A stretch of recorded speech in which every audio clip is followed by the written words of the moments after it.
Que a paz do Senhor esteja com cada um de vós. Hoje a nossa liturgia da palavra vem nos apresentar exatamente um contexto no qual nós muito conhecemos e muito vivemos, que é a frase do crer, ver para crer. Nós só acreditamos quando nós vemos, e quando nós temos que acreditar pela nossa fé, nós geralmente não conseguimos. Nós temos muita dificuldade de ter a prática de fé dentro do nosso coração e de acreditar sem precisar de estar próximo, de tocar ou de ouvir alguém para nos instruir aquilo que nós devemos ser, fazer para alcançar os nossos objetivos. Jesus, no nosso contexto de hoje, nos é apresentado fazendo suas curas e milagres, onde as pessoas tinham que, pelo menos, tocar em Jesus para poderem ter fé, acreditar e receberem as bênçãos necessárias. Um dos grandes problemas que nós temos como pessoas em função da nossa carne é exatamente isso. Nós só acreditamos quando nós podemos tocar em algo, quando nós podemos colocar nossas mãos, colocar nossos olhos. E exemplos bíblicos é o que não nos faltam. Um que nos é apresentado na nossa leitura de hoje é exatamente a questão do povo precisar de pelo menos tocar em Jesus para poder acreditar que os milagres e as curas iriam acontecer. Um exemplo também que nós conhecemos com um dos apóstolos de Jesus é com Tomé, que somente acreditou que Jesus havia ressuscitado quando ele tocou em suas chagas, pôde ver com seus próprios olhos. E isso nos mostra que a nossa condição carnal nos coloca nessa posição. E nós temos que compreender isso e aceitar que nós estamos sujeitos a cometer esses pecados em nossa vida. Aquelas pessoas que se levam pelos desejos da carne, geralmente acabam tendenciando a essa situação. Só acreditam se verem ou se tocarem ou se viverem aquela manifestação. Caso contrário, é tudo mentira, não irão acreditar, não darão a credibilidade dentro do contexto da fé. A fé nos é convidada exatamente a acreditar sem ver, sem ter que experimentar a experiência do toque carnal.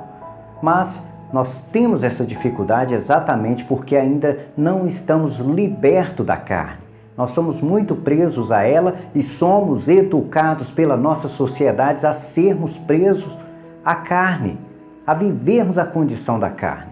Nós hoje nos preocupamos basicamente em fortalecê-la. São preocupações alimentares, comer bem, comer coisas às vezes caríssimas, usufruir de alimentação de forma a fortalecê-la. E muitas vezes somos convidados exatamente a abrir mão dos alimentos para poder fortalecer o espírito, principalmente nos momentos em que nós precisamos da ajuda de Deus.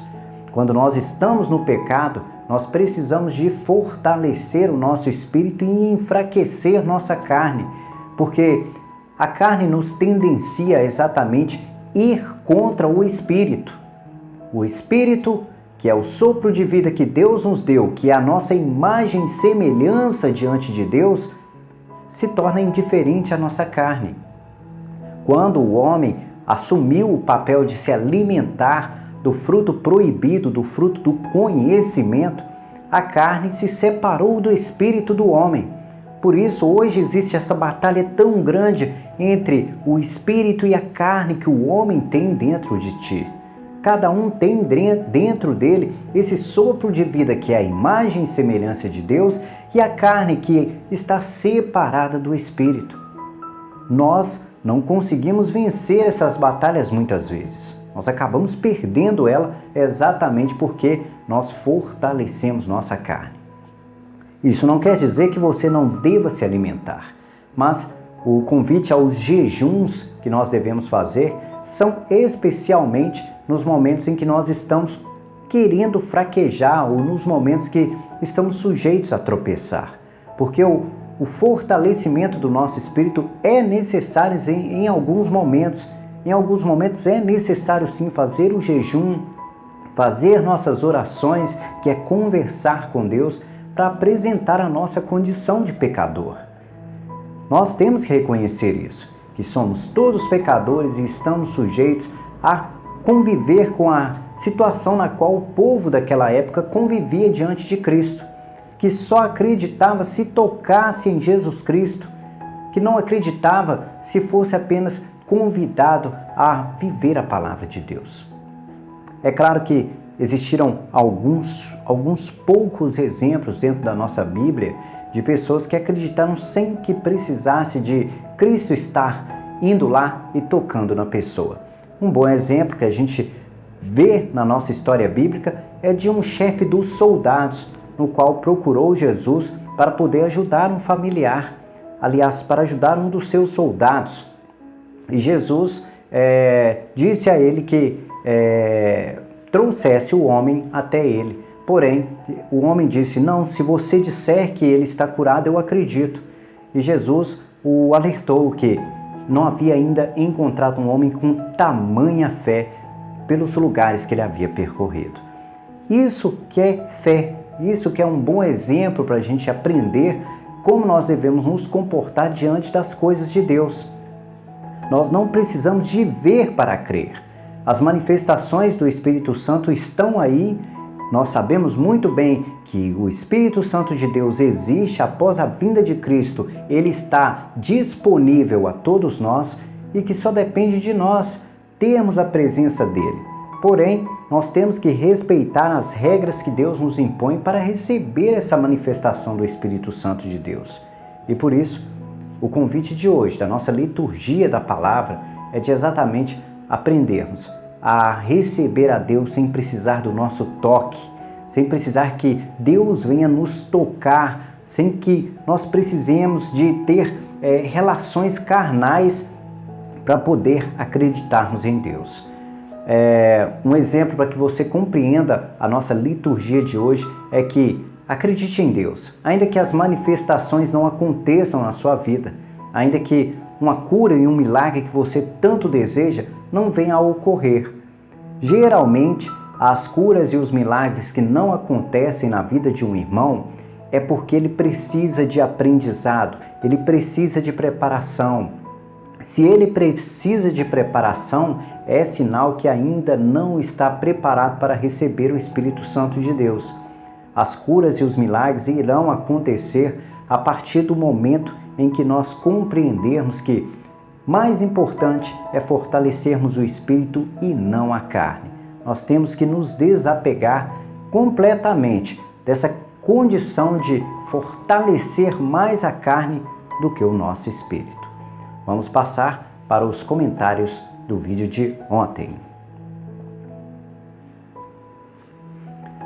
Os nossos comentários do vídeo de ontem, nós recebemos aqui o comentário da Odete Sobral, que nos mandou: o cenário está lindo, amém. Odete Sobral, esse cenário que nós apresentamos no último vídeo, na casa dos meus pais, eles fizeram um quadro moldurado com essa imagem, uma imagem maravilhosa de Jesus diante de um monte, olhando para o horizonte, olhando talvez para a cidade de Jerusalém ou alguma cidade próxima de onde ele estava.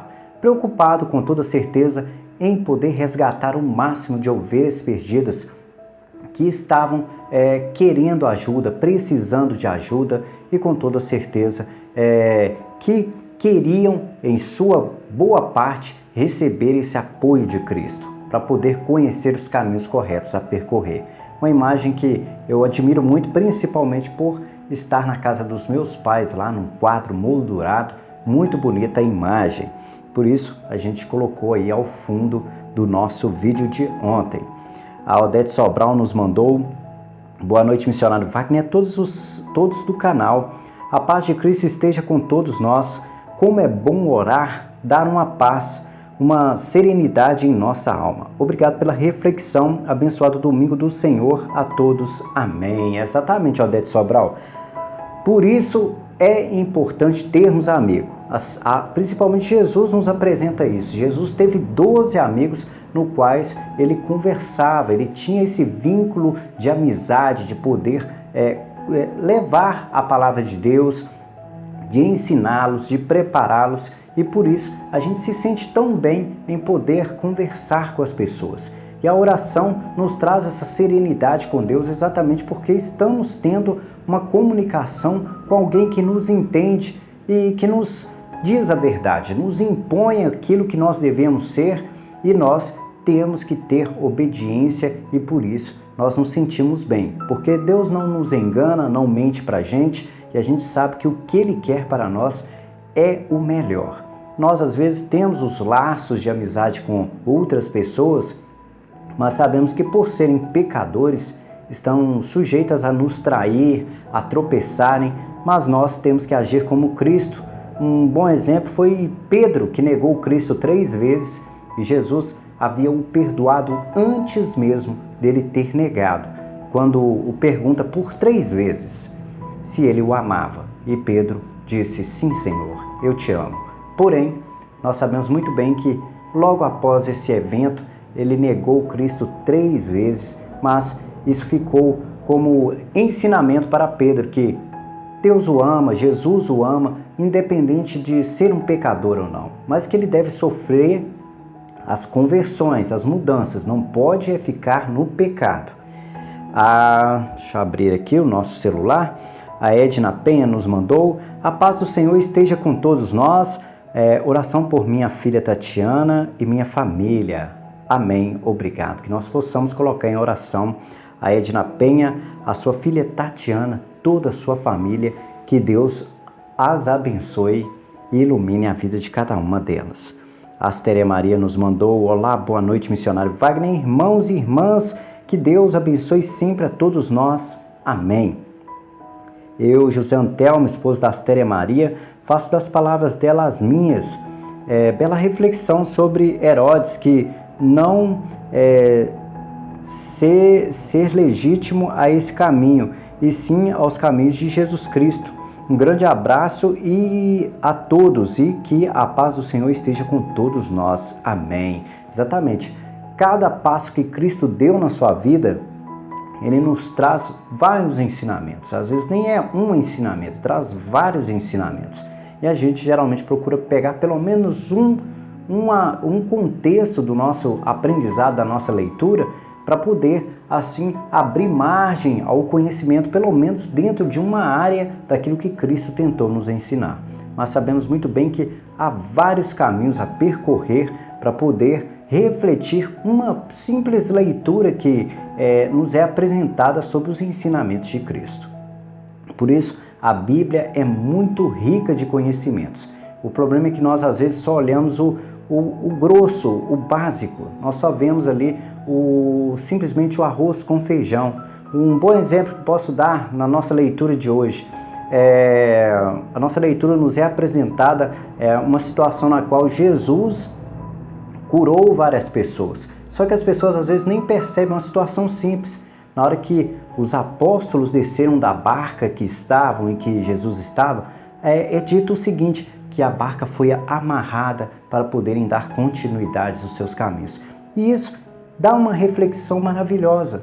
Isso nos mostra que muitas vezes nós acreditamos que por sermos filhos de Deus, por servirmos a Deus, que Deus está protegendo todas as nossas coisas. Se fosse assim, eles não precisariam de amarrar a barca na qual estavam, porque Jesus iria proteger a barca e não deixaria que o mar a levasse. Porém, ali nos é apresentado que não é assim que funciona. Nós temos que fazer nossa parte. Deus irá nos ajudar desde que nós façamos nossa parte. Se você tem um veículo, mas um bom exemplo, às vezes uma motocicleta ou um carro, você não irá deixar a chave na ignição, porque estará dando a oportunidade das pessoas irem até lá e às vezes usurparem de um bem que é seu. Então, a nossa palavra de hoje dá para pegar outro contexto, outro aprendizado e levar para fazer assim uma bela reflexão em relação aos nossos comportamentos diante dos presentes que Deus nos dá. Às vezes a barca que Jesus tinha ali era um presente de Deus para que eles pudessem se locomover para levar a palavra de Deus. E às vezes Deus nos dá a mesma coisa, nos dá presentes para a gente poder usufruir de forma a levar as bênçãos às pessoas, porém nós não sabemos cuidar dessas coisas. Jesus nos ensina que podemos amarrar a nossa barca para ter a segurança de ter ela presa ali e não ir embora para o mar.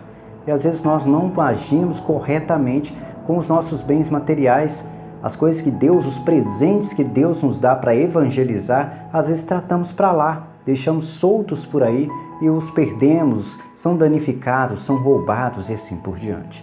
Mas no mais, esses foram os nossos comentários do vídeo de ontem e que a paz do Senhor esteja com cada um de vós.